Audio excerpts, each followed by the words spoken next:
Dear learners, dear viewers, welcome to my channel English Class PD. I've designed this channel for you so that you can learn English just like you. I'll try my best to guide you with proper techniques, proper rules of English. I hope you will be benefited very much from my channel. Thank you very much. আমরা প্রথমেই জেনে নিই narration কি এবং কত প্রকার। Narration হচ্ছে কোনো বক্তার বক্তব্য, অর্থাৎ কোনো বক্তার বক্তব্যকে সাধারণত ন্যারেশন বলে। ন্যারেশন দুই প্রকার, ডাইরেক্ট ন্যারেশন এবং ইনডাইরেক্ট ন্যারেশন। এখন ডাইরেক্ট ন্যারেশন কি এবং ইনডাইরেক্ট ন্যারেশন কি তা বিস্তারিত আলোচনার পূর্বে আমরা এই ডেফিনিশনগুলো জেনে নেই। ডাইরেক্ট ন্যারেশন হচ্ছে কোনো বক্তার বক্তব্যকে কোনো রকম পরিবর্তন ছাড়া অবিকল বিবৃত করা বা উপস্থাপন করা বা লেখা, অর্থাৎ কারো কথাকে কোনো রকম পরিবর্তন ছাড়াই ঠিক অবিকলভাবে বলা বা লেখাকে ডাইরেক্ট ন্যারেশন বলে। এবং ইনডাইরেক্ট ন্যারেশন হচ্ছে বক্তার বক্তব্যকে পরিবর্তন করে নিজের ভাষায় উদ্ধৃত করা অথবা লেখা। আমরা উদাহরণের মাধ্যমে এই জিনিসটি পরিষ্কার হতে চাই।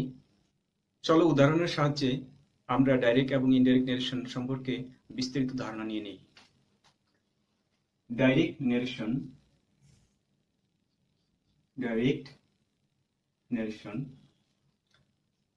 আমি একটি বাক্য লিখি, Radiya said I am reading a book. বন্ধুরা, তোমরা দেখতে পাচ্ছ আমি রাদিয়ার কথাকে সরাসরি এখানে কোনো রকম পরিবর্তন ছাড়া উদ্ধৃত করেছি। রাদিয়া বলেছে I am reading a book, আমি একটি বই পড়ছি। এখানে রাদিয়ার কথাকে কোনো রকম পরিবর্তন করা হয়নি। রাদিয়া যেভাবে বলেছিল ঠিক সেভাবেই এখানে উদ্ধৃত করা হয়েছে। সুতরাং এটি হচ্ছে একটি direct narration or direct speech. Indirect করার পূর্বে আমরা ডাইরেক্ট ন্যারেশনের কিছু বেসিক্স জিনিস জেনে নেই। একটি ডাইরেক্ট ন্যারেশনের দুটি অংশ থাকে, একটি হচ্ছে রিপোর্টিং ভার্ব এবং একটি হচ্ছে রিপোর্টেড স্পিচ। এই রিপোর্টেড স্পিচ এবং রিপোর্টিং ভার্ব এই দুটো জিনিসই ইনডাইরেক্ট করার জন্য খুবই গুরুত্বপূর্ণ। অর্থাৎ রিপোর্টিং ভার্ব অনুযায়ী সাধারণত রিপোর্টেড স্পিচটি পরিবর্তন হয়ে থাকে অথবা অপরিবর্তিত থাকে। সেটা আমরা বিস্তারিত কিছুক্ষণ পরে আলোচনা করব। সো প্রথমেই আমরা জেনে নেই, দুটো অংশকে চিহ্নিত করি। রাদিয়া সেড, এটাকে বলা হয় রিপোর্টিং ভার্ব, এবং আই এম রিডিং আ বুক, এই অংশকে বলা হয় রিপোর্টেড স্পিচ। তাহলে দেখা যাচ্ছে দুটো অংশ থাকবে, রিপোর্টিং ভার্ব এবং রিপোর্টেড স্পিচ। এই রিপোর্টেড স্পিচ রিপোর্টিং ভার্বের উপর সম্পূর্ণরূপে নির্ভরশীল। এই রিপোর্টেড স্পিচ রিপোর্টিং ভার্বের মাধ্যমেই পরিবর্তিত অথবা অপরিবর্তিত থাকে। তাহলে এটাকে আমরা যখন ইনডাইরেক্ট করব,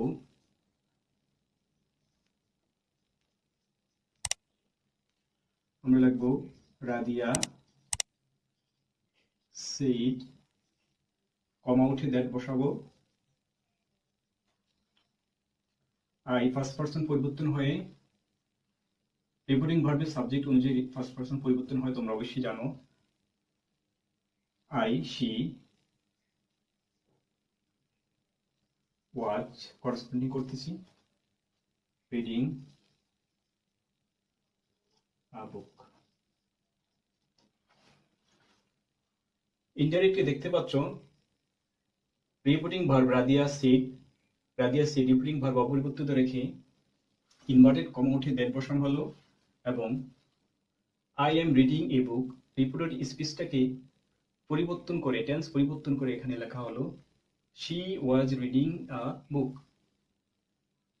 এখানে রিপোর্টেড স্পিচটা পরিবর্তন হয়েছে, সেটা বিস্তারিত আমি কিছুক্ষণ পরে আলোচনা করব। তার আগে আমরা কয়েকটি বেসিক রুলস জেনে নেই। সাধারণত রিপোর্টিং ভার্বটি যদি প্রেজেন্ট টেন্স বা ফিউচার টেন্সে থাকে তাহলে রিপোর্টেড স্পিচে কোনো পরিবর্তন হয় না। মানে রিপোর্টিং ভার্বটি present tense or future tense যদি থাকে, রিপোর্টেড স্পিচটি যে টেন্সে থাকবে সেই টেন্সে আমরা ইনডাইরেক্ট করব, বাট পার্সন পরিবর্তন হবে। দ্যাটস ইট, আর কিছু না। চলো আমরা উদাহরণের সাহায্যে এই জিনিসটি জেনে নিই। আমরা রিপোর্টিং ভার্বের সাবজেক্টটাকে পরিবর্তন করে দিই। আমরা রিপোর্টিং ভার্বের ভার্বটাকে পরিবর্তন করে প্রেজেন্ট টেন্সে লিখে দিই সেজ, রাদিয়া সেজ। তাহলে দেখতে পাচ্ছ রিপোর্টিং ভার্বটি পরিবর্তন হয়ে গেল প্রেজেন্ট টেন্সে, অর্থাৎ রিপোর্টিং ভার্বটি প্রেজেন্ট টেন্স সেজ, রিপোর্টিং ভার্বটি present tense.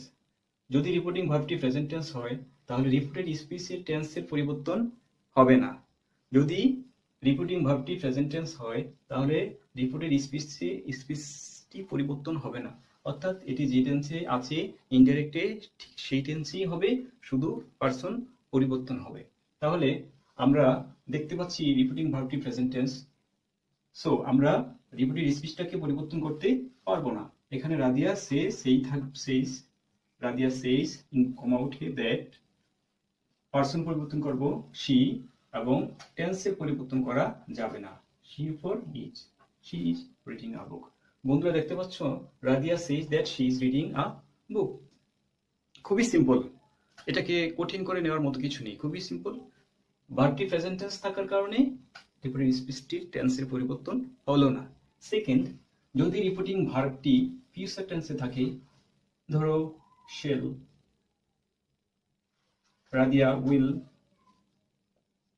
Will say I am reading a book. বন্ধুরা তোমরা এখানে দেখতে পাচ্ছ রিপোর্টিং ভার্বটি ফিউচার টেন্সে রয়েছে। রিপোর্টিং ভার্বটি যদি ফিউচার টেন্সে থাকে তাহলে সে একই নিয়ম, রিপোর্টেড স্পিচের টেন্সের পরিবর্তন হবে না, শুধু পার্সন পরিবর্তন হবে, এই আর কিছু না, খুবই সিম্পল। তাহলে আমরা কি করব, টেন্স প্রেজেন্ট কন্টিনিউয়াস টেন্স আছে সেটা ইনডাইরেক্টে যখন আমরা লিখব তখন এটাকে ফিউচার টেন্স করে দিই, will say that she is reading a book. খুবই সিম্পল, আশা করি তোমরা জিনিসটা বুঝতে পেরেছো। এখন আমরা ন্যারেশনের খুবই গুরুত্বপূর্ণ যে দিকটা, তা হচ্ছে রিপোর্টিং ভার্বটি যদি ফার্স্ট টেন্স হয় তাহলে রিপোর্টেড স্পিচও করেসপন্ডিং ফার্স্ট টেন্স হয়। মূলত ন্যারেশন বলতে পরীক্ষা প্রশ্নপত্রে সাধারণত রিপোর্টিং ভার্বটা ফার্স্ট টেন্সই থাকে বেশিরভাগ ক্ষেত্রে, এবং আমরা যখন পরবর্তী ক্লাসে একটা ভিডিও তৈরি করব সেন্টেন্স, অ্যাসার্টিভ সেন্টেন্স থেকে এক্সক্লেমেটরি সেন্টেন্স, এই 5টা সেন্টেন্স আলোচনা করার পর আমরা ফেসেস ন্যারেশন সম্পর্কে আমি ফেসেস ন্যারেশন সম্পর্কে আলোচনা করব। যা বলছিলাম, রিপোর্টিং ভার্বটি ফার্স্ট টেন্স হলে রিপোর্টেড স্পিচটি করেসপন্ডিং ফার্স্ট টেন্স হবে। This is the important part of narration. এই পার্টটা যদি কেউ বুঝতে পারে তাহলে ন্যারেশনের 50% সে আয়ত্ত করে ফেলতে পারে খুব সহজেই, এবং এই জিনিসটা বোঝা খুবই সহজ। আমি এটা খুব সহজে ইনশাআল্লাহ বুঝিয়ে দেওয়ার চেষ্টা করব। আমরা এখানে রিপোর্টিং ভার্বটাকে ফার্স্ট টেন্সে করে নেই, সেড, রাদিয়া সেড, রিপোর্টিং ভার্বটি দেখা যাচ্ছে সেড ফার্স্ট টেন্স হয়ে গেল। রিপোর্টিং ভার্বটি এখানে ফার্স্ট টেন্সে আছে, সো রিপোর্টেড স্পিচটিকে করেসপন্ডিং ফার্স্ট টেন্স করতে হবে। অর্থাৎ এখানে তোমাদেরকে দেখতে হবে যে যদি সেড থাকে অথবা টোল্ড থাকে, আস্কড থাকে, অর্থাৎ এখানে যদি ভার্বের ফার্স্ট ফর্ম থাকে, রিপোর্টিং ভার্ব অংশে যদি ভার্বের ফার্স্ট ফর্ম থাকে তাহলে রিপোর্টেড স্পিচ যে টেন্সে থাকবে সেটাকে করেসপন্ডিং করতে হবে। করেসপন্ডিং মানে হচ্ছে এখানে স্পিচটি রয়েছে I am reading a book, present continuous tense, তাহলে এটাকে যখন করেসপন্ডিং ফার্স্ট করব তাহলে হবে ফার্স্ট কন্টিনিউয়াস টেন্স।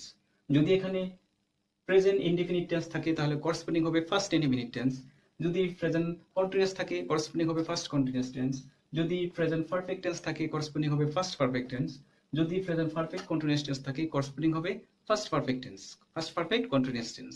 যদি এখানে স্পিচটি ফার্স্ট কন্টিনিউয়াস টেন্স থাকে তাহলে ইনডাইরেক্টলি করেসপন্ডিং হবে ফার্স্ট পারফেক্ট কন্টিনিউয়াস টেন্স। তাহলে আর দুটো টেন্স রয়ে যায়, ফার্স্ট পারফেক্ট এবং ফার্স্ট পারফেক্ট কন্টিনিউয়াস টেন্স। যদি ডাইরেক্ট ন্যারেশনে থাকে ইনডাইরেক্টে তা অপরিবর্তিত থাকবে, তার কোনো পরিবর্তন হবে না।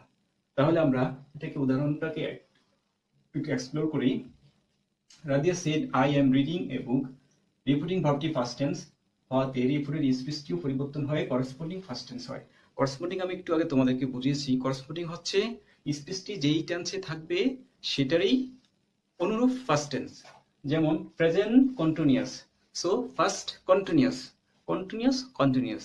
Present indefinite, first indefinite, indefinite indefinite. That means corresponding. Corresponding মানে অনুরূপ। এই জিনিসটি মুখস্থ করার কিছু নেই, এখানে যে টেন্স থাকবে সেটারই করসপন্ডিং ফার্স্ট টেন্স হবে। তাহলে আমরা দেখতে পাচ্ছি এখানে প্রেজেন্ট কন্টিনিউয়াস টেন্স রয়েছে, রিপোর্টেড স্পিচটি কোন টেন্সে আছে? Present continuous tense. তাহলে আমরা যখন এটাকে ইনডাইরেক্ট করব তখন এটাকে করসপন্ডিং করব ফার্স্ট কন্টিনিউয়াস টেন্স। কোন টেন্স করব? First continuous tense. তাহলে আমরা ফার্স্ট কন্টিনিউয়াস টেন্সে লিখি রাদিয়া said, কমা উঠে দ্যাট, পার্সন পরিবর্তন করে নিই। রিপোর্টেড স্পিচে ফার্স্ট পার্সন সবসময় রিপোর্টিং ভার্বের সাবজেক্টকে ফলো করবে, অর্থাৎ রিপোর্টেড স্পিচে ফার্স্ট পার্সন আই উই সাধারণত রিপোর্টিং ভার্বের সাবজেক্টই হয়ে থাকে। এই আই হচ্ছে রাদিয়া। তাহলে আমরা এখানে পার্সন পরিবর্তন করে প্রোনাউন লিখি, আই পরিবর্তে প্রোনাউন হবে শি। তারপর present continuous tense, first continuous tense, শির পরে হবে watch, reading a book. So বন্ধুরা তোমরা দেখতে পাচ্ছ আমি এটাকে ইনডাইরেক্ট করলাম করসপন্ডিং করে। কেন করসপন্ডিং করলাম? কারণ আমার রিপোর্টিং ভার্বটি first tense, said, first tense told, first tense asked ইত্যাদি ফার্স্ট ভার্বের ফার্স্ট ফর্ম থাকলেই আমি এটাকে করসপন্ডিং স্পিচটাকে করসপন্ডিং ফার্স্ট টেন্স করে ফেলবো। তাহলে আমার সহজেই কি রিপোর্টিং আমার ইনডাইরেক্ট টেনশনে পরিবর্তন হবে। কি হলো? Radiya said that she was reading a book. বন্ধুরা আমি ভিডিওকে দীর্ঘায়িত করব না, খুব সংক্ষেপে আমি বেসিক্স দিকগুলো আলোচনা করব। এখন আমরা চলে যাই কিছু এক্সেপশনাল রুলসে। ধরো ডাইরেক্ট নেরেশন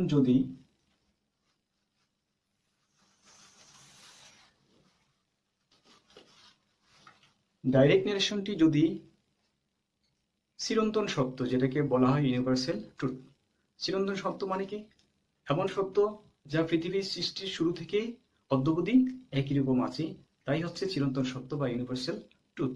ইউনিভার্সাল ট্রুথ যদি কোনো স্টেটমেন্টে থাকে, কোনো রিপোর্টেড স্পিচে যদি ইউনিভার্সাল ট্রুথ থাকে, তাহলে রিপোর্টিং ভার্ব প্রেজেন্ট হোক, ফিউচার হোক, ফার্স্ট হোক, যাই হোক, whatever it is, no problem, আমরা ইনডাইরেক্ট করব, শুধু কমা উঠে দ্যাট বসবে, আর কোনো পরিবর্তন করার প্রয়োজন হবে না। আবারও বলি, যদি রিপোর্টেড স্পিচটি ইউনিভার্সাল ট্রুথ অর্থাৎ চিরন্তন সত্য হয়, তাহলে যখন ইনডাইরেক্ট করব শুধু রিপোর্টিং ভার্বের পর কমা উঠিয়ে দ্যাট বসাবো এবং রিপোর্টেড স্পিচটি যা আছে তাই আমরা লিখব।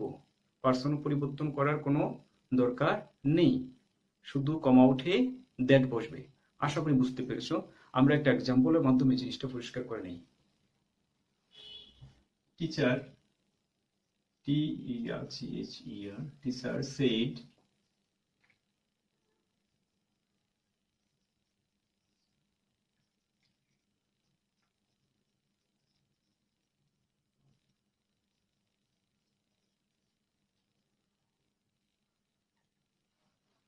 বন্ধুরা আমি যে বাক্যটি লিখলাম এটি একটি চিরন্তন সত্য। টিচার সেড, শিক্ষক বললেন, the earth moves around the sun, পৃথিবী সূর্যের চারদিকে ঘুরে। এটা একটা চিরন্তন সত্য। তাহলে এটাকে খুব সহজেই ইনডাইরেক্ট নেরেশন করা যায়। তা হচ্ছে কমা উঠে শুধু দ্যাট বসাতে হবে। Teacher said that,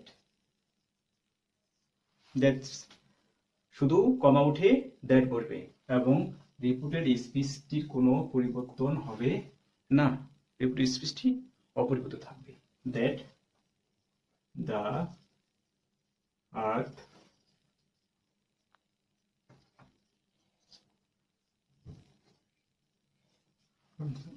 teacher said that the earth moves around the sun. এবং যদি রিপোর্টেড স্পিচটি অভ্যাসগত সত্য হয়, তা হলো সাধারণত রিপোর্টিং রিপোর্টিং ভার্বটি পাস্ট টেন্স হওয়া সত্ত্বেও স্পিচের কোনো পরিবর্তন হয় না। তো তবে এখানে শর্ত থাকবে, শর্ত হচ্ছে অভ্যাসটি অবশ্যই প্রেজেন্ট টেন্সের হতে হবে। একটা এক্সাম্পল দিই আমরা।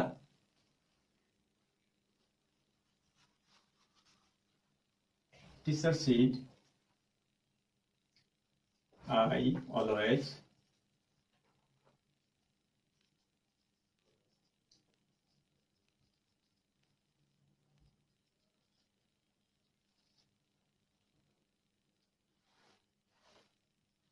টিচার সেড শিক্ষক বললেন,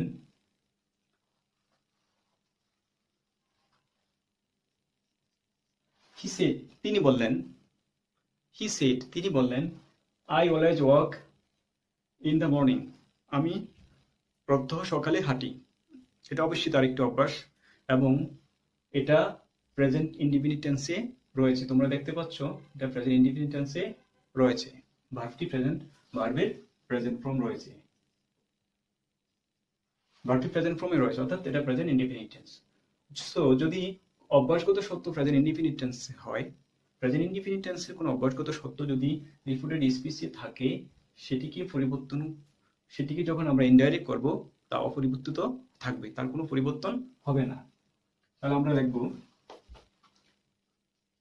হি সেড দ্যাট, কমা উঠে দ্যাট, শুধু পার্সন পরিবর্তন করব, আই, ফার্স্ট পার্সন রিপোর্টিং ভার্বের সাবজেক্টের সাথে যাবে, হি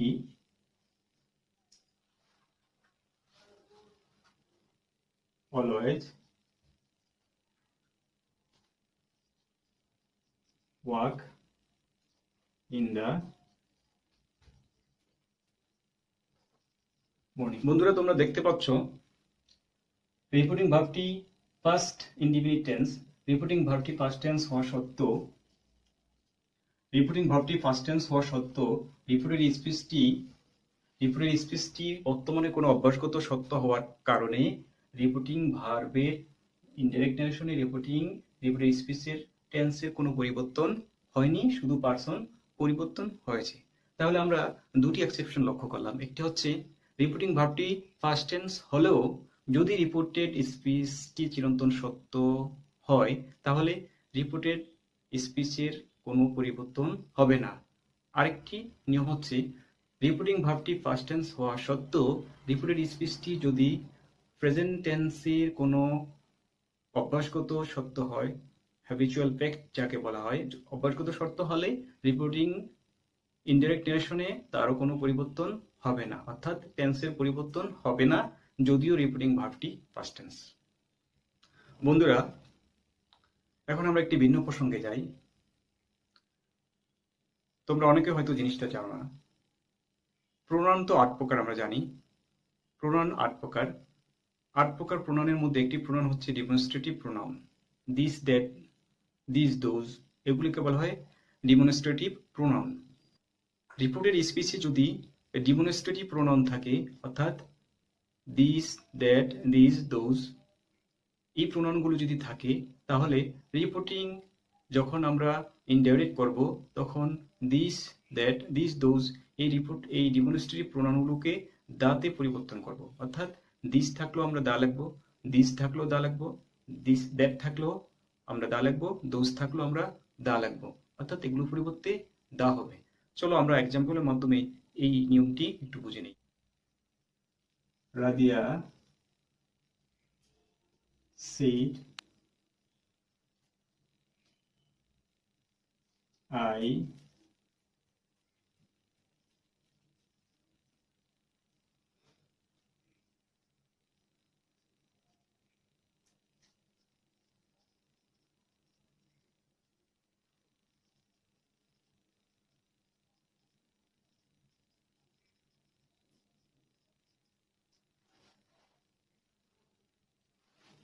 Radia said, I bought these apples from the market. These apples. So এটা হচ্ছে these apples, এটাকে বলা হয় ডিমনস্ট্রেটিভ প্রোনাউন। যখন আমরা ইনডাইরেক্ট করব তখন এই দিসটাকে পরিবর্তন করে লিখবো দা। কি থাকবে? আমরা লিখি রাদিয়া said, রিপিটিং ভার্বটি past tense, এই জন্য রিপিটেড স্পিচটি কি হবে, করসপন্ডিং past tense হবে। রিপিটিং ভার্বটি past tense, রিপিটেড স্পিচও করসপন্ডিং past tense হবে। তাহলে past indefinite tense আছে, ভার্বটি ফার্স্ট ফর্ম আছে, ভার্বটি ফার্স্ট টেন্স যেহেতু আছে আমরা করসপন্ডিং করব first indefinite tense, past perfect tense, past indefinite tense, past perfect tense, past continuous tense, past perfect continuous tense. So first indefinite tense হবে first perfect tense, অর্থাৎ first person পরিবর্তন হবে সাবজেক্টের সাথে কমা উঠে দ্যাট, এবং রিপিটেড স্পিচে পারসন পরিবর্তন করে নিয়ে ফার্স্ট পারসন সাবজেক্টকে ফলো করবে, she, ভার্বটাকে পরিবর্তন করতে হবে, ফার্স্ট ইনডিফিনিট টেন্স হবে first perfect tense. First perfect টেন্সের গঠন কি হয়, স্ট্রাকচারটা হচ্ছে সাবজেক্টের পরে হেড বসে এবং ভার্বের ফার্স্ট পার্টিসিপল বসে। আমরা সাবজেক্ট বসালাম, এখন হেড বসাবো, মূল ভার্বের ফার্স্ট পার্টিসিপল বট, এবং এক্সটেনশনে আমরা দিস কে লাগবো দা অ্যাপেলস।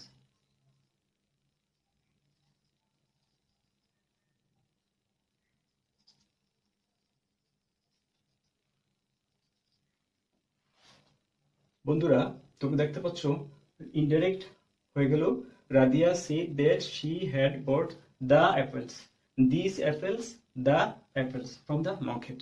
সো এভাবে ডিমনস্ট্রেটিভ প্রোনাউন যদি থাকে তা সাধারণত দাতে পরিবর্তিত হয়ে যায়। সো বন্ধুরা আশা করি তোমরা basic narrations or elementary narrations সম্পর্কে ধারণা পেয়েছো। আমি পরবর্তী ভিডিওতে সেন্টেন্স সম্পর্কে আলোচনা করব এবং তার পরবর্তী ভিডিওতে প্যাসেজ ন্যারেশন নিয়ে আলোচনা করব। আশা করব তোমরা আমার সাথেই থাকবে। ভিডিওটি দেখার জন্য অনেক ধন্যবাদ।